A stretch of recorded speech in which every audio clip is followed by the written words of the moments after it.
जितने लोग प्रतियोगी परीक्षाओं में फेल होते हैं उसमें एक कारण होता है, वो प्रैक्टिस को महत्व ही नहीं देते। आईएएस की तैयारी, एसएससी की तैयारी, सीजीएल की, बैंकिंग, जिसकी भी तैयारी करें, प्रैक्टिस को प्राथमिकता बना लें।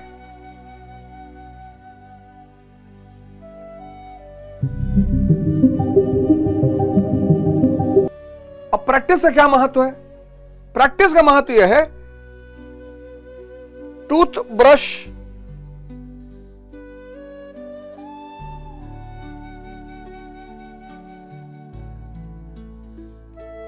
आप सब ब्रश करते हैं।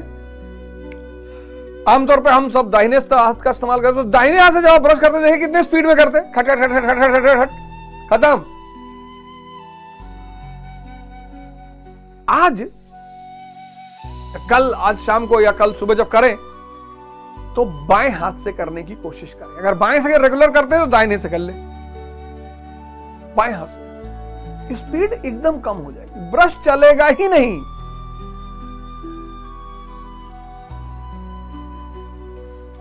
इसको मैं कहता हूं टूथ ब्रश मॉडल। ब्रश चलेगा ही नहीं। आप करके देखिएगा, आज जिस हाथ से आप डेली करते हैं उससे उल्टे हाथ से करिएगा ब्रश। जैसे मैं दाहिने हाथ से करता हूं, तो जब मैंने बाएं हाथ से शुरू किया, अब क्या बाएं हाथ में ताकत नहीं है? भाई इसी शरीर का हिस्सा है, प्रैक्टिस नहीं है।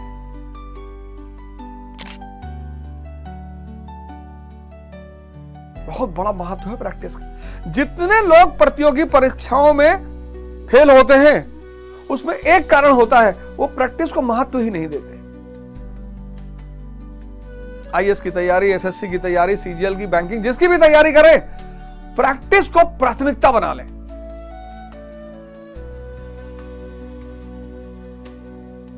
तो जब आप ध्यान के रास्ते पे आएंगे, तो आश्रम एक जगह है जहां एक तो आपको सत्संग मिल जाएगा, दूसरा आपको साहित्य मिल जाएगा, तीसरा आपको सद्गुरु मिल जाएगा, और चौथा संगीत।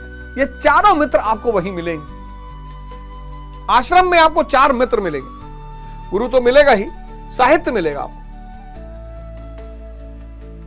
साहित्य के साथ संगीत, भजन कीर्तन होगा यहां पर, तीसरा सत्संग मिलेगा,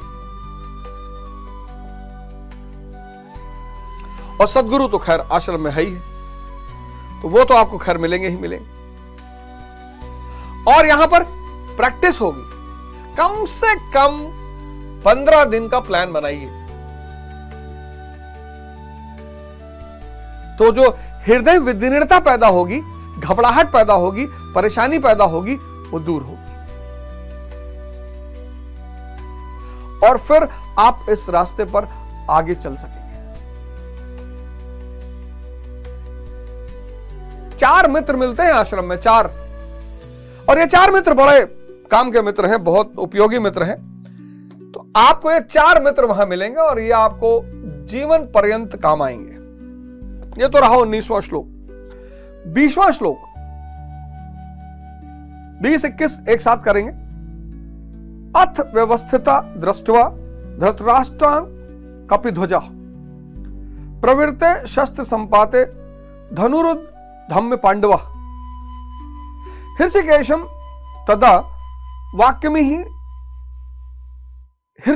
तदा वाक्यमी दमाह महीपते।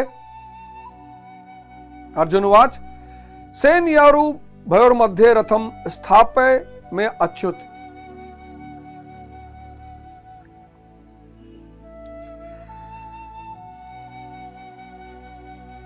संयम रूपी संजय ने अज्ञान से आवृत मन को समझाया कि हे राजन, इसके उपरांत कपिध्वज वैराग्य रूपी हनुमान वैराग्य ही ध्वजा है जिसका।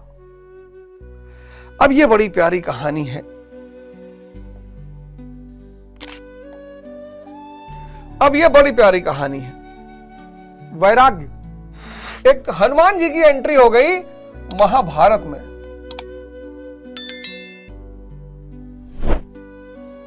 कपिध्वज,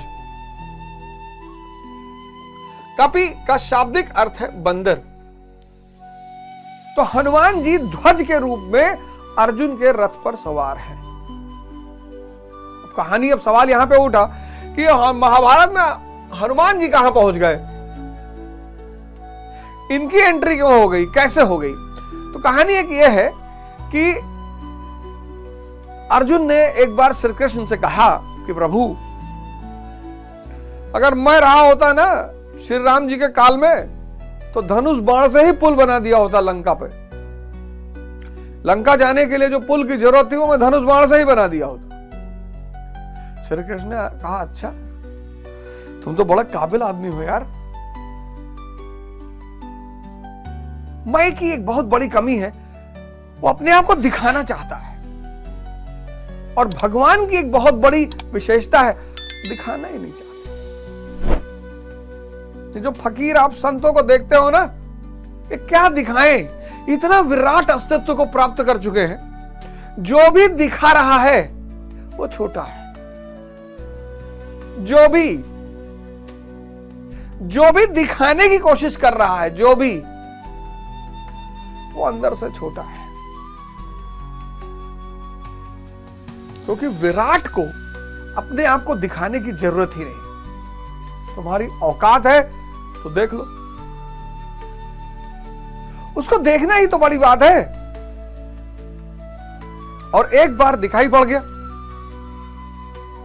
लोग कहते फकीर बहुत फकीर जाते हैं, वो फकीर गरीब होते हैं। फकीर और गरीब संभव ही नहीं। ये आंखें बहुत कुछ देखती हैं, पर सब कुछ देख ही नहीं पाती। तब भगवान कृष्ण ने हनुमान जी को बुलाया, अर्जुन से कहा, बनाओ यार जरा देखें तुम कैसे बनाते हो पुल। तो अर्जुन ने बाण मार के पुल बनाया। तो श्री कृष्ण ने हनुमान जी को बुलाया, हनुमान जी जैसे ही पुल पे चले, सब खड़खड़ा टूट फूट के खत्म। तब अर्जुन को अहम का एहसास हुआ, माफी मांगी।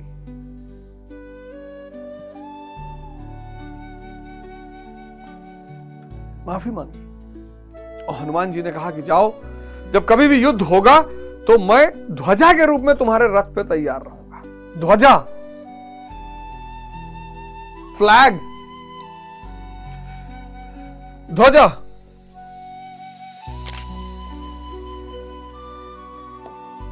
चिन्ह है। ये चिन्ह हमारा भारत का फ्लैग है, पाकिस्तान का फ्लैग है, बांग्लादेश का फ्लैग है, चिन्ह है, सिंबल।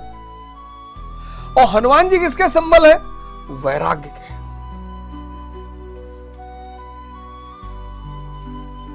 बड़ा प्यारा शब्द भारत के आध्यात्मिक दर्शन में, जिसको इतना खराब कर दिया गया है जिसकी कोई सीमा ही नहीं।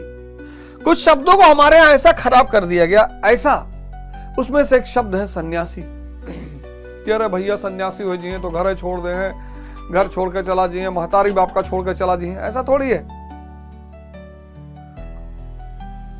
बिल्कुल नहीं है। कुछ शब्दों को हमारे देश में इतना खराब कर दिया गया कि आदमी उन शब्दों से डरने लगा। उसमें से एक शब्द है वैराग्य।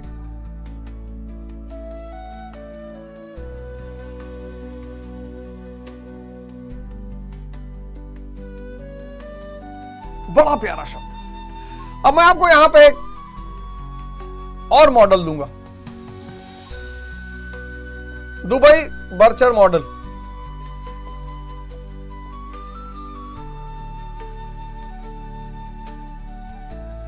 बर्चर हमारे गुरु महाराज जी का आश्रम है, और दुबई तो सबने सुना ही रखा है, ऐसा कोई है ही नहीं।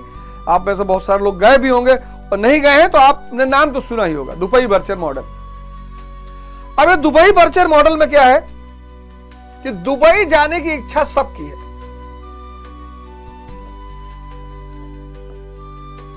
लेकिन बर्चर जाने की इच्छा किसी की नहीं है। अगर स्वतः है, बहुत बड़ी बात। इस देश के लोगों को साल में एक बार अपने बच्चों के साथ किसी न किसी आश्रम जरूर जाना चाहिए। बहुत सारे आश्रम हैं इस देश के। हर व्यक्ति को अपने परिवार के साथ, अपने बच्चों के साथ किसी न किसी आश्रम जरूर जाना चाहिए। हरिद्वार में कितने आश्रम हैं जहां फ्री की सुविधाएं और फ्री की मान लीजिए नहीं भी है, तो भी वहां के जो धर्मशाले हैं बड़े अच्छे अच्छे, काली कमली वाला धर्मशाला, बहुत प्यारा धर्मशाला। धार्मिक स्थलों पे धर्मशाले हैं। और इस देश के हर व्यक्ति को किसी ना किसी आश्रम साल में एक बार जरूर जाना चाहिए और कम से कम 10 दिन रहना चाहिए। दुबई में क्या किया उन्होंने? दुबई में उन्होंने 4 चीजों की व्यवस्था कर रखी है।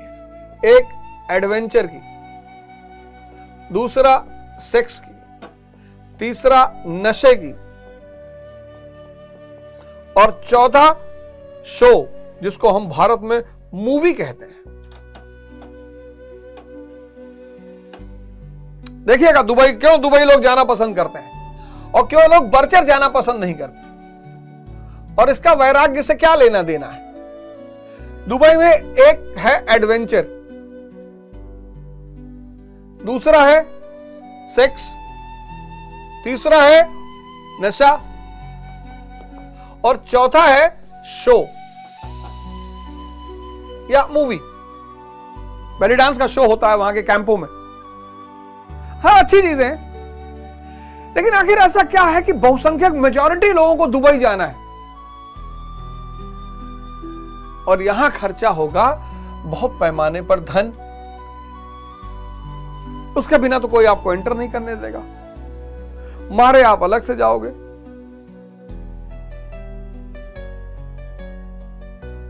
और एक दुबई का दिरहम भारत के 22 रुपए के बराबर है। भीड़ लगी है, भागे जा रहे हैं लोग। आप तरीकी एडवेंचर, दुबई फ्रेम,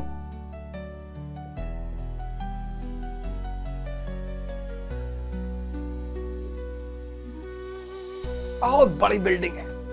आप नहीं गए तो उसमें देखिएगा, यूट्यूब पे देख लीजिए, विकिपीडिया पे डाल के, गूगल पे देख, बहुत बड़ा बना है दुबई फ्रेम। बहुत बड़ा होगा, करीब 60-70 मंजिल का फ्रेम, जैसे उसका फोटो का फ्रेम होता है, ऐसे फ्रेम की तरह बनाया है। सीढ़ी से आपको ऊपर ले जाएगा, और जब आप 70-80 मंजिल के ऊपर पहुंचेंगे, 80 मंजिल पे, तो उस पे फ्लोर पे शीशे लगा दिया है।